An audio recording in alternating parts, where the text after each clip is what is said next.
Hello, and welcome back to the Talk No One Talks About, where I bring you bits and pieces of all the unpopular conversations one at a time. And as you've already guessed, I will not be doing this alone. I would always have here with me people with lived personal experiences and or professionals. Today, I am with the very amazing. My name is Agim Grace Joy. Call me GeeJay. My pronouns are he, him, his. I work as a program officer for diversity and inclusion at Women's Health and Equal Rights Initiative. I'm also the safety and security focal person for the Ivo's Free to Be Me program. Thank you so much. I'm happy to be here. Thank you so much for coming. Let's meet you. Hi, Faye. My name is Alexandra. My pronouns are they, he. I work as the Human Rights Program Officer at TIERS. I am a trans non-binary community organizer living and working in Lagos, Nigeria. Happy to be here. Happy to have you. Happy to see you. Yes. Thank you so much for coming. Thank you. GeeJay and Alex. And today we'll be exploring different sexual orientations and gender identities within the Nigerian context. And I can't think of anyone else who would rather have this conversation with. Yes. So I'd like to ask, as a starter or as a startup question, what, like from your personal perspectives, what are some elements, right? Some factors that make an inclusive environment for people of all genders, all sexual orientations and gender identities? I think one of the elements, I would say, economic empowerment. Mm-hmm. Like we all know, Nigeria is a really tough nut to crack. And I can imagine being in Nigeria without having enough, financial support or something you can always fall back to. For me, I would say one key element for improving soldiers, people of diverse gender identity, is particularly economic empowerment. This is because I feel like if someone is empowered to be able to be independent on their own, to be able to fend for themselves, to be able to take care of their basic needs, that is like almost all of the job done for the person. So for starters, I would say economic empowerment. I don't know, Alex, would you want to add something? I would think of the environment in terms of the people that make up the environment. Like I would think of what qualities those people have to make sure that the environment is a safe and welcoming space for people of diverse sexual orientations and gender identities. And I would think that the most qualities that I think they need to have include openness, curiosity, and empathy, right? When you have those basic tenets, then you can have any kind of conversation with any kind of person, where you're able to respect the views and opinions you're getting that are different from your own, and also share knowledge based on your lived experiences and things that you know what you've known before as well, because nobody knows it all, right? So if you think of the other person as your equal, you are able to exchange information, you're able to understand new information that they're giving you, and you don't have this aggressive knee-jerk reaction to new identities. So to add to that, I would like to say empathy. You see, empathy is very key to understanding what it has to do all around gender identity. Because, if you look at another person like a normal human being, just as you are, there would be no need to tag them, the gay person, the lesbian person, the transgender person. They are a person just as you are. So you don't say the straight person. Exactly, and also the straight person, which is, if you're empathetic enough to be like, this person just wants to live their life, love who they love, and move on with life. Just as you love a woman as a man, and a man love, and then that goes. Empathy goes a really long way by making people understand that for the fact that we are different doesn't mean that what I'm doing is a crime or what I'm doing is per se a sin, as we always see it in the Nigerian context. I think that's where religion comes in. I know that's where religion comes in. To add to that, I think you mentioned religion, so I would like to add a little about education and awareness. There is need to create an environment where gender diversity is openly talked about. There is need for education, especially for religious leaders. most of these people do not, they don't have spaces where they see people with lived experiences excelling in whatever they do. So education and awareness can also go a long way to make environment very conducive for gender diverse persons. Yeah. So thank you. I also there's a way I would have loved, or something I would have loved us to add, right? So when we talk about people excelling at different like things that they do, different areas in life, right? We mean like people with diverse sexual orientations and identities, right? I feel like it's already existence, right? It's already existence, sorry. Yeah, a lot of people just live their lives and just mind their businesses. I also feel like success should not be the backdrop to command respect. Absolutely. Right? And I feel like that's the thing with the Nigerian society. Right? So when you said that, it's like, yes, I realized that a lot of people are able to live their truest selves, to just be themselves when they have money. Right? So the Nigerian local, or I don't know, the local bias it just fizzes. It's like, they're even out there kissing ass of these people. So that makes sense. No, it's very okay. It's very interesting because like you've dissected the Nigerian mindset to a T, and that's why when we talk about empathy being at the center of like the way people need to process in order to relate with others as human beings, it kicks in when all the programming starts. Like there's the religious programming, the cultural programming, the idea that you have to be a capitalist success before you can be accorded respect. And these things only show us how volatile and how malleable these concepts and ideas are. They make it seem like no, they make it seem like if gender diversity and sexual diversity is accepted, society as we know it will crumble. But that fear immediately goes out the window when they see somebody who is rich, or somebody who is protected by social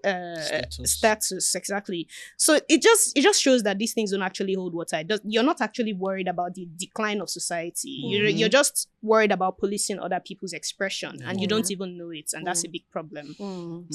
So what would you say are common myths about gender diversity, and how can we like bust these myths with like conversations like this and education? One of the myths I would say is gender is the same thing as biological sex. I mean, gender and biological sex, or sex assigned at birth, are two different things, yeah?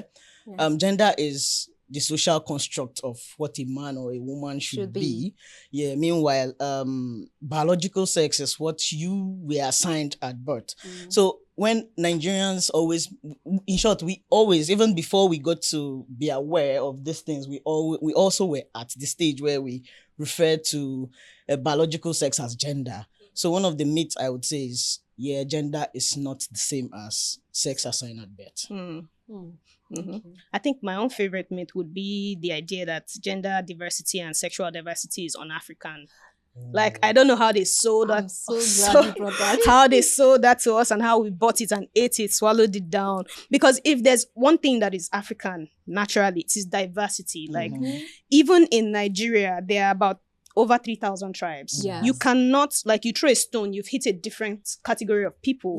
The only thing making us think that Nigeria is one entity is colonialism, which again is the same reason we are so afraid of diversity. We think of it as something that would crumble society. Meanwhile, before we were colonized, that was all we knew, right? If something happened to you in your village town and you get exiled, or you decide, okay, this place doesn't work for me anymore, you move to another village, you're going to meet a completely different set of beliefs, different set of culture, different set of religion, ways of being, even like social categorization. Because one of my favorite works to consume is Professor Yeronke Oyewumi. I'm fucking up that name, but like her book on the invention of women, where she talks about how gender was imported into, she uses the pre-colonial Oyo kingdom as a case study, right? So they brought the idea of gender because they couldn't process social categorization in any other way. Meanwhile, at that time, they were categorizing people based on age. So the older you were, the more like social, what's the word?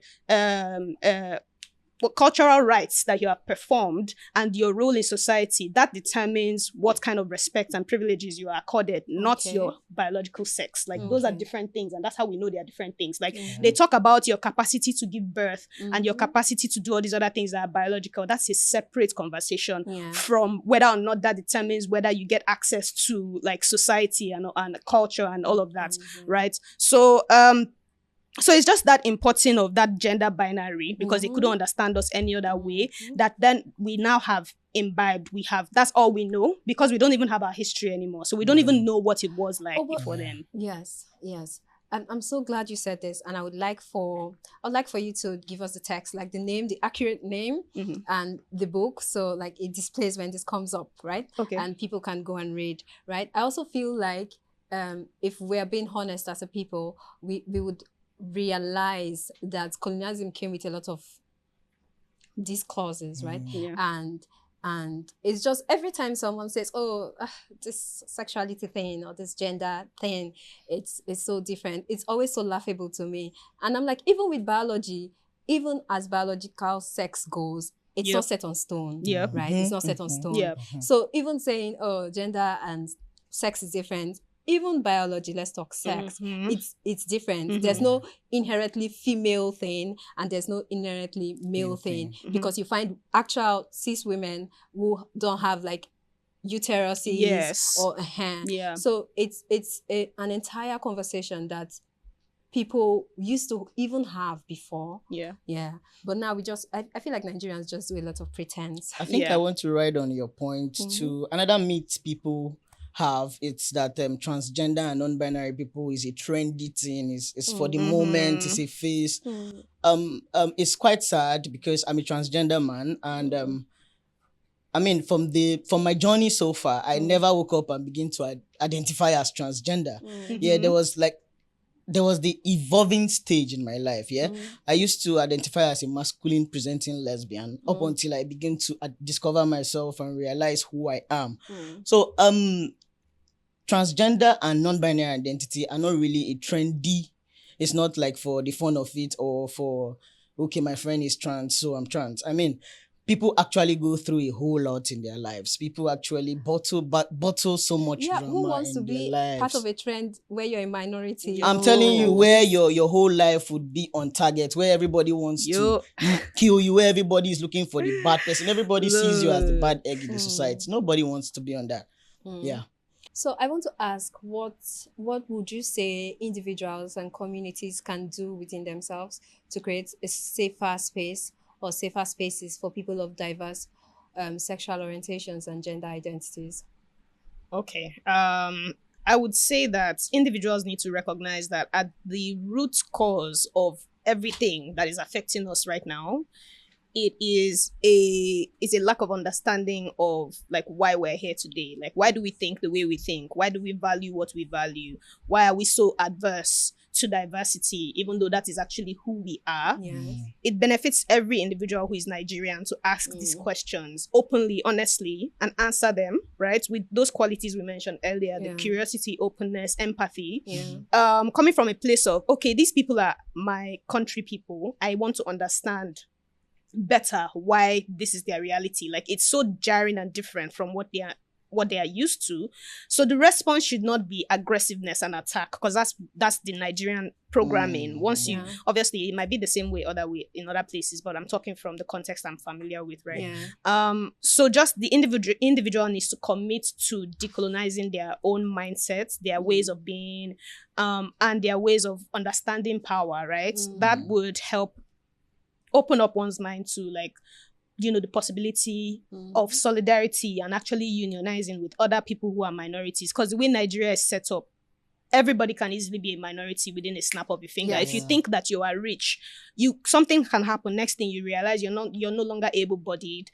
If you are not a cis heterosexual, man, you're already at, like, you're hanging by a thread already. Like, your privilege is already hanging by a thread. So every individual needs to understand that upholding these hierarchies is not in anybody's benefit. Like, a society where everyone is equal is at the individual's benefit. So that is the first thing they need to recognize. And then the community as a whole needs to come together and create a space where people feel more encouraged to have these conversations, unpack, relearn, and just basically commune with people that are different from them, like more inclusive spaces, more safer spaces, more spaces that encourage critical thinking.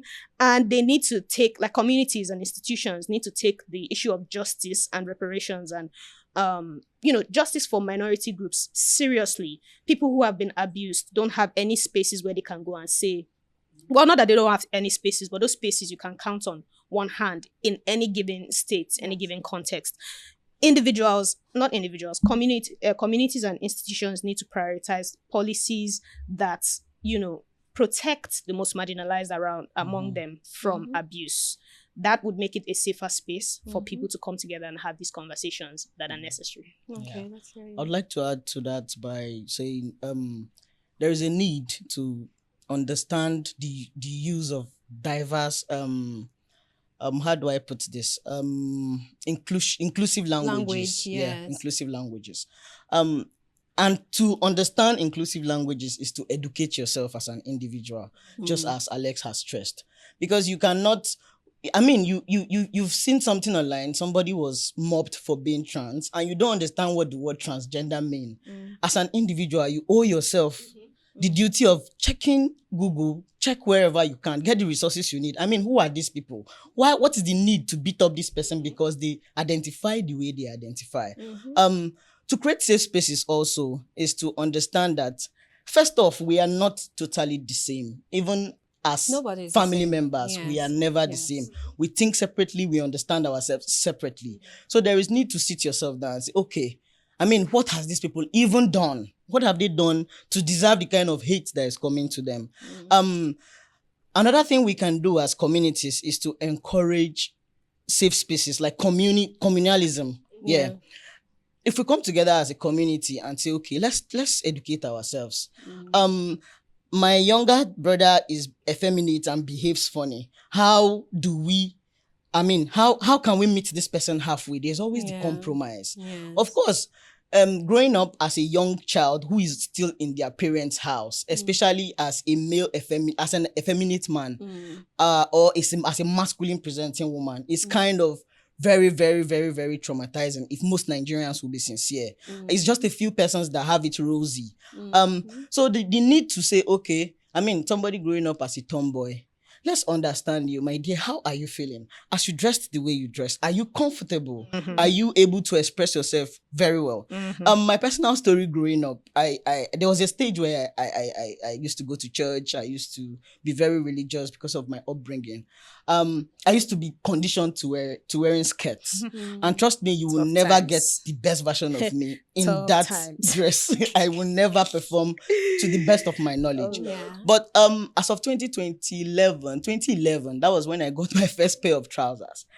And trust me, the first time I wore those trousers, honestly, I would say that I could understand how I felt personally. It was quite different from wearing skirts and conditioning to wear blouse and hair ties. So it's important that as a community, if we see these things develop in our community, there's need to understand.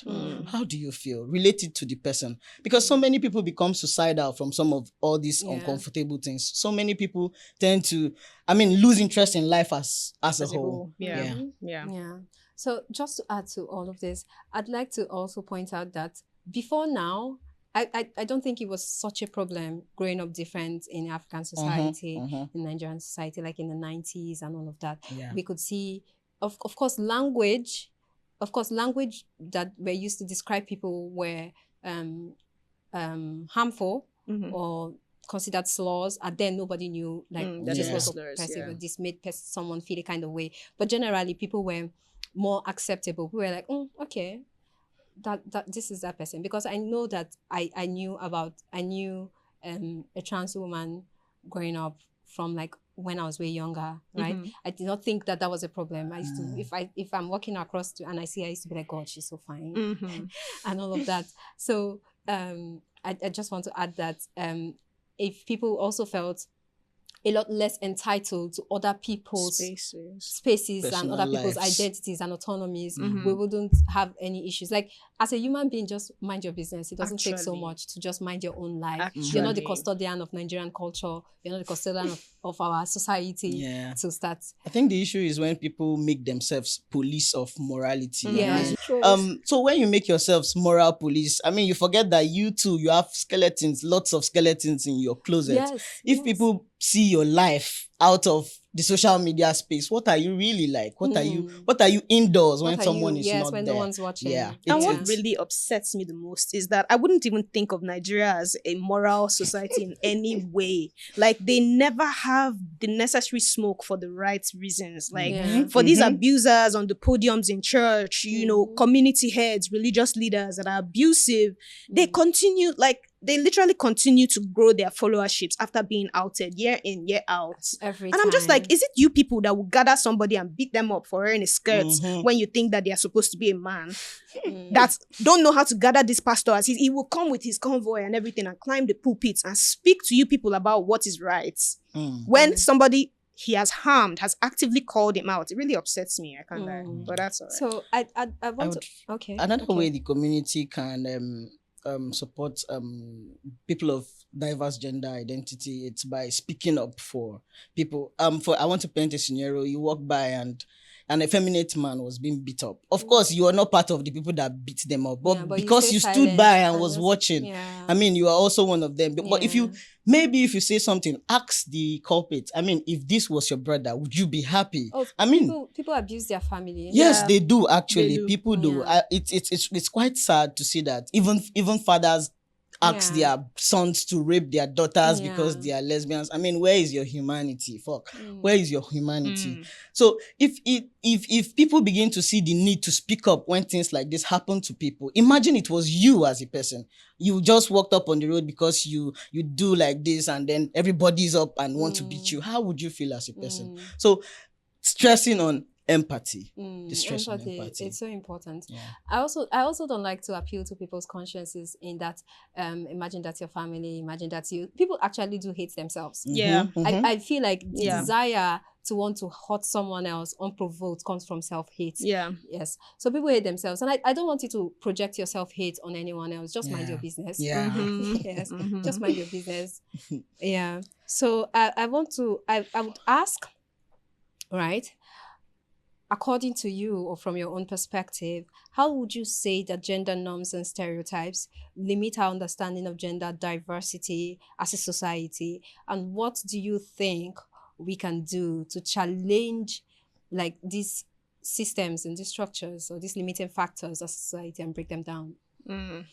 I think how it limits us is enforcing the binary system onto people. So if we begin to realize that life is not as black and white, as straight to the point, there are always like turns. When we begin to realize that there is no one way to do things, guess what? If I want to get to the junction, there are 10,000 ways to get to the junction. I might use the shortcut, I might trek, I might use bike, I might use keke. So if as a community, if as a country, if we begin to understand that, it's not all that is stamped on stone. I mean, there are different layers to this. Let's get to understand this. One way we can do this is by promoting education and awareness. It's quite sad that in 2024, we are still talking about awareness and education in regards to soldiers. It's quite sad. It's quite sad. Because countries are already beginning to talk about legal sex change and gender markers, and Nigeria is like 50 steps behind of that. So it's key. I mean, as activists, as advocates, there is nothing we can do than to keep educating people. It became annoying to the extent that I asked one time, I mean, we keep doing workshops, we keep doing sensitizations, we keep inviting these people for our programs. And then when, for example, something happened, of course, there are people that would be at the fourth line to attend to your needs. But there are those that run away when the need arises. So we need to continuously advocate, educate, and make people understand that, yes, this is how life is. Life is not just about the binary system. I completely agree with that, especially because it's like when you're trying to fit a round a round peg in a square hole. Like gender roles they shouldn't hold water, because even between two cis men that you people are saying are at the top of the list because they are physically this, that, the strength is different. Like it's based on your size, it's based on how much of the hormone you have, you know, how much you ate that day, there are so many different factors that affect, you know, a person's ability to perform in a role that was assigned to them, and we need to be conscious of that. And I think obviously, as GeeJay has mentioned, the only way to do that is to be aware, for there to be more education, more campaigns, more content online, more TikToks. TikTok, yes, I think they watch TikTok. They do, but you now see them in the comment sections of a masculine person saying you will still see your period. Okay, but what about my expression told you I'm not gonna see my period, man? Damn. So yeah, no, like there's a lot of work to be done, honestly. Okay, so I think we can also encourage. I think every fucking thing I have to say has to be around empathy and respect. And respect is key, because I mean, if you respect humanity, you would like to want to critically think for yourself. You would also understand that the entire point of our existence is the contrast that we are entirely different people. That no two people are the same. I mean, just look at nature. Like walk into any forest, any, you know, you will not see two leaves that are bending the same way. You're going to see so many different flowers, so many different. So like, why do you think human beings are two? I mean, why? We don't even look to. It's not like, it's not possible. Come on. Yeah, that's true. That's so true. Yeah. So can you share with us any personal stories and experiences that you feel like highlights the complexity and the fluidity of like gender identity in the Nigerian context? You know, when I saw this question, when I was preparing for this conversation, I had no idea what to say. Because it's like your everyday is an experience confronting the fluidity of gender, the fluidity of sexuality, all of that. So it's like, how do you zero in and pick one or two experiences? And the one thing that popped up in my head is not something that is so fun. Like, it was more or less like a creepy experience. But I'm going to say it because that's just the one I can reach right now. It's like when I was in court over a case, I was looking for the specific court that the case was happening in, and I saw this policeman outside, and I was trying to ask him, "Oh, please, do you know if what are they, you know, addressing in this place right now?" And he just looks at me. He says, "Come, are you a man or a woman?" I say, the question is not important. When I tell you, every 2 steps I take, somebody's asking me that question. I'm not like, "Oh, I'm not a man," because those 2 options, I don't even fit inside anyway. So I'll just be like, "I'm not a man." He'll not be like, "Oh, so you have lady parts." I'm like, yeah, I do. Because he was literally holding a gun. And I mean, obviously, he didn't think of the fact that that was a threatening or power imbalanced situation. He didn't think that. But I was obviously scared out of my mind. And I knew what could happen if I wasn't, you know, cooperative. So I just, you know, yes, I have lady parts. And he said, okay, how can I see you after this? How can we, you know, how can I talk to you? I want to talk. I was like, okay, don't worry. I'll come back here. I will see you. Now I can't disappear. But like, it was interesting to me because whatever it was that I was, he was already attracted. And he would not even think about it like, oh, you know, this, what's really happening here? This gender fluidity, this, what then is my, you know, sexuality? What are my interests? Like, what really is happening here? He's not going to stop to have that conversation. But me, I actually believe that gender and sexuality is as fluid as like water. Everything kind of blurs all the time. And it is in your own best interest to learn how to roll with the punches of life, like how to not be as rigid in your understanding of what life is, because who are you actually? Like in the infinite magnanimity of existence, you now think that you can just categorize it and understand it once and move on. That's not possible. But yeah, in any other memory that I have about gender fluidity, I'm not really there right now because I've been in survival mode for the longest time. Like I don't even remember. It hasn't been that long that I started actually excuse me, expressing myself the way I want to. And I'm still kind of counting my losses.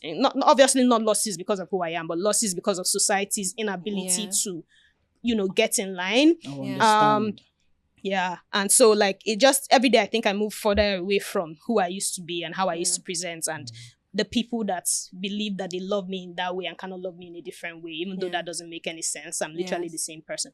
But like, that's my... I like to see gender as like weather. Yeah, there are sunny days, there are rainy days, there's night, there's day. Gender and sexuality is not really something that you say, I'm heterosexual, full stop, bam. I mean, even if cis heterosexuals will be sincere to themselves, there are days they look at a man and be like, this man is fine. Oh.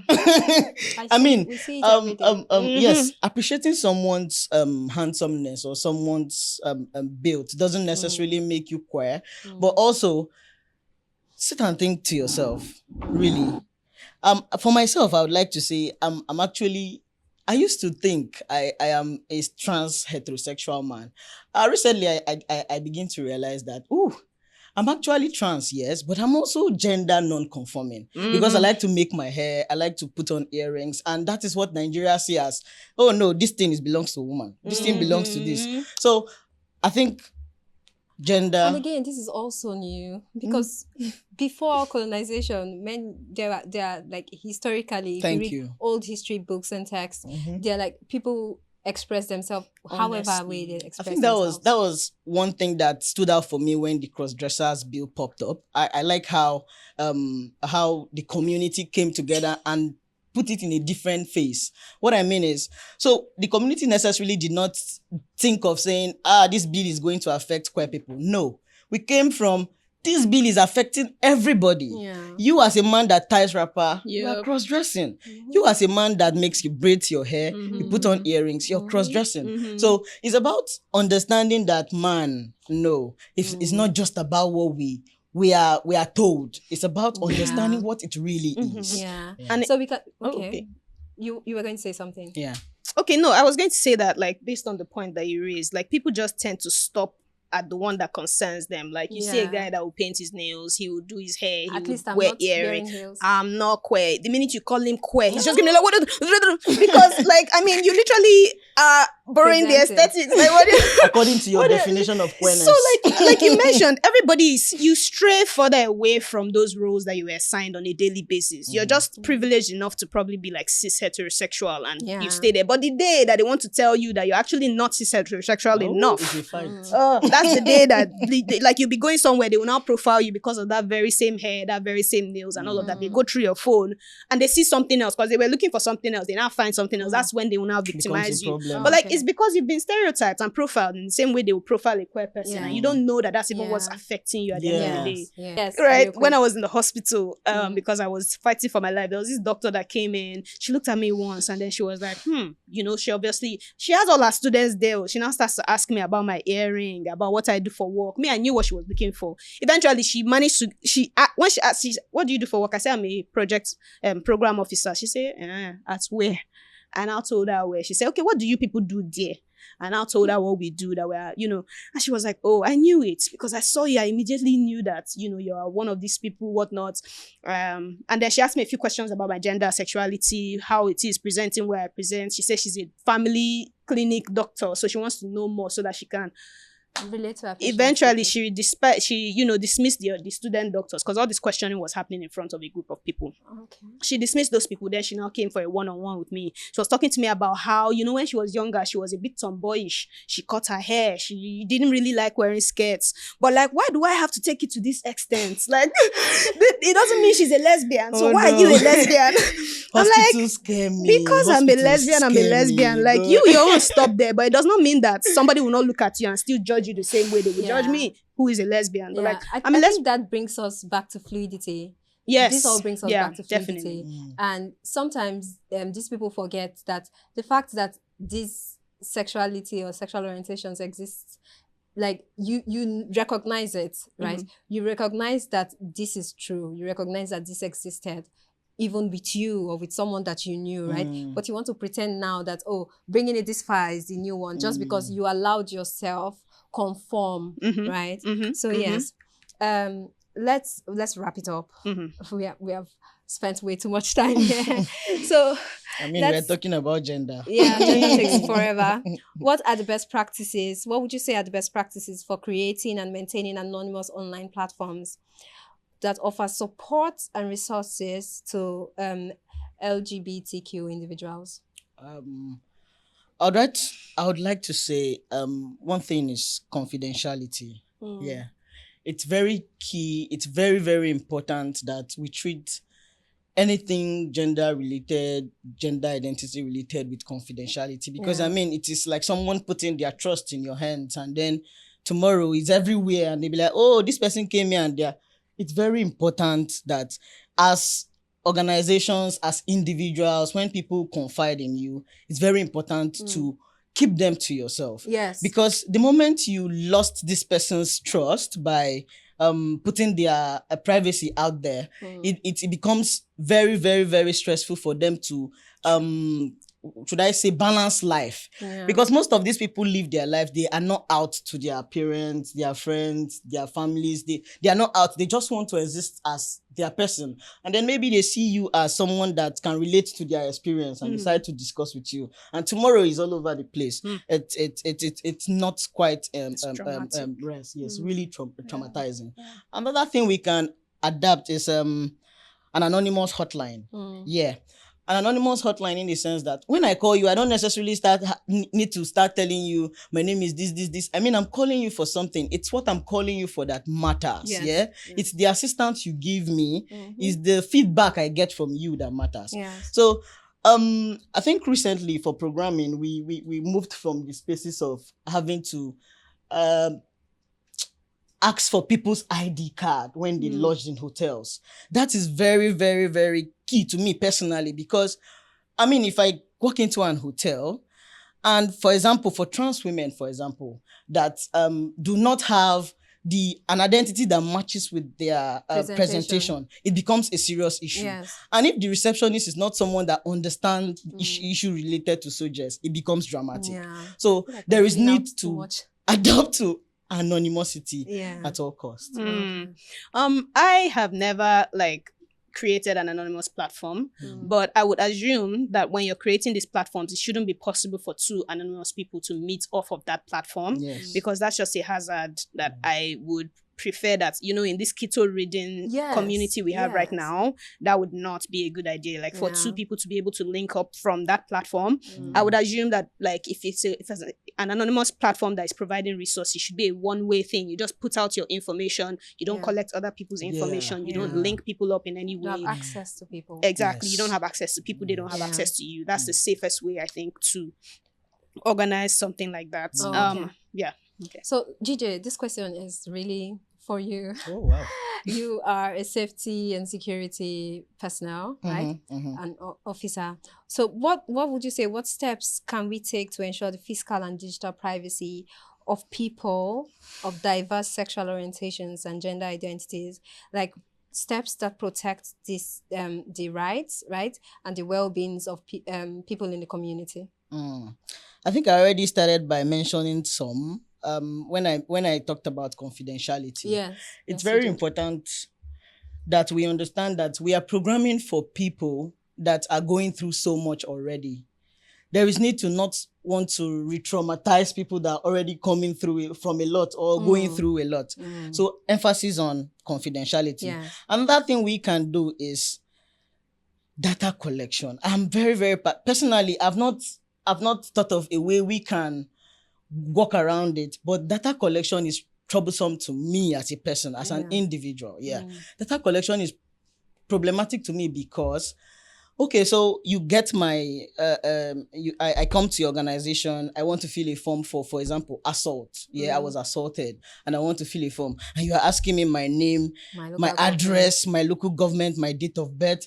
How does this relate to what I'm here for? I mean, and these things are in hard copy. Imagine tomorrow your office was raided by the law enforcement agencies. I mean, there are so many things that they can't go away with. And tomorrow you would see that they are tracking somebody here, they are tracking someone here, they are tracking. I mean, in 2024, it's time for us to do away with papers, if you ask me. Even though it cannot entirely be done. But we have moved from a clear decks place. I mean, there is the cloud, you store your information offline. Of course, we can use things like cabinets to store our files in the office, but how safe, how secure, who has access to these documents? Also, the people we employ in our organizations or establishments matters a lot. I mean, I'm a trans man. The next person is a cisgender lesbian woman. The next person is a non-binary person. And then there is this cisgender heterosexual man that doesn't understand what is going. It's a different thing if they are an ally. I mean, I don't know how to quantify allyship, but well, if they are an ally, I mean, if they understand to some extent what these struggles are, it's cool. But then when you bring someone that is practically homophobic, practically transphobic, I feel like my data is not I feel safe. like even with allies, it's problematic. Oh, very. One thing about allies is they have a community of people who are not necessarily allies. Thank you. Yes, who would have access to information in spaces that they work. And who did they discuss with? Who do they talk with? What do they say when they are in these spaces? And then it's one conversation away from chaos. Yeah. So thank you so much. I'm so sorry. Let me just really quickly add, I think as individuals, I think one other way is to make sure you report. Like if you're seeing someone being targeted online, report. Don't engage, don't amplify, because that's a mistake we make. We come on top and we're like, no, don't talk. Just report and then move on. I think if more of us have that culture of reporting things, then these things can be taken down. Yes. And then, And also I'm so sorry. No, it's all right. It's also fine. be ready to educate people. Why I say educate people is because so many people do things out of, I would like to excuse that it's ignorance, yes? But when you see someone make a post online and you slide into their DMs and please, do you have a minute? I would like to have a conversation with you. I've done that before. And it turns out that the person I had that conversation with understood it from a different perspective. Personally, I'm not always harsh or out, like ready to shout when you ask me, are you a man or a woman? I like to take my time and say, okay, I'm this. Do you want to have the conversation with me? If you're open enough, we can have the talk. And if I see that you're ready to unlearn, I would be open enough. So as queer folks, we need to learn how to start entertaining some kind of questions. Honestly, they are very uncomfortable. Yes, they are, because I was just about to say how uncomfortable that they are is. very uncomfortable. I personally do not want to put that burden on anyone. Yeah, you are not an object to be dissected. I You know. should absolutely not feel the need to, or like the obligation to do stuff that are comfortable for you because you want to teach someone. You're not responsible for their knowledge. Yeah. But if you do find the leading, like you've said, like in some cases, but me personally, I don't want to charge anyone to have to deal with that. The way I see that whole ignorance thing is like you're walking, you don't know somebody's toe is there, you match the toe. You now be like, oh, I didn't know. Sorry.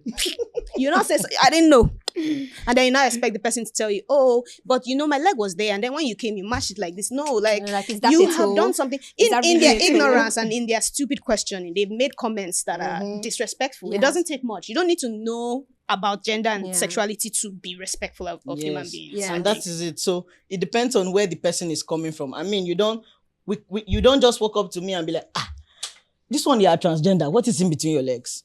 And you expect me to answer why you. Do people do that? I feel like people do that. It's so perverted because that's where they only do this with queer people. Yep. They're like, how do you have sex? Yep. Who is the man and who is the woman? Immediately but they think of their asking genitals. what you do to your husband in bed. Nobody's asking whether your wife if you're sits on pegging your him, face or nobody anything. knows, which is illegal, by the way. Yes. That's illegal. Anyway. So to share a short story, I went for a workshop and where it's about gender and soldiers, and all of a sudden, the man, I was like on the podium, I was on a panel. Yeah. And the man was like, so how do lesbians have sex? I was like, okay, I'm not a lesbian, sir. But I want to ask you a question, sir. And he was looking, okay. I was like, has your wife ever had your private parts in her mouth? And he became shy. I said, that is it. People have sex different kind of ways. Yeah. If you're comfortable with being blown, another person is comfortable with something else. I'm not even out here thinking about how you have sex. No, Don't bother nobody about anyone else. So thank you so much. This has been a very Thank you. exciting conversation. It really has. It has. It has. Thank you. And to be fair, this does not encapsulate gender and sexual identity. We know this is a conversation that can go on for days and weeks and run out. So we can talk about this again some other time from another perspective and have like a variety of other questions that touch other areas, right? Without putting it all together in one. So we've come to the end of today's section. Interesting. I'm excited. Well done, Faith. Yes. Thank you. Yes. It was fun. I have a special number. Okay. Go ahead. Let's hear it. I do have a special number. I want to sing. Hello, it's me. It's us. It's us, actually. Yes. I see camera. Can somebody follow me? You will leave Hello? now. I am now. Hello, it's me. I was been wondering if after all these years you'd like to meet, to go over everything. They say that time's supposed to heal, yeah, but I ain't got much healing. Yeah. Hello, Hello. can you hear me? Can you hear us? I'm in California, wondering. We are here how wondering. it could be. We are here. Hey, they have laughed me off. I did not know the lyrics. I was like, what's going on? What's Make next? sure you don't post this.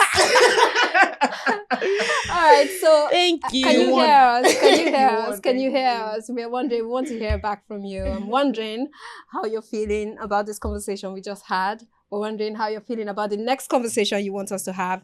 So please do like, share, and subscribe. Don't share to homophobic people, please. Share No. to them, let them learn. So please do like, share, and subscribe, and see you again some other time on the Talk No One Talks About. Bye. Peace.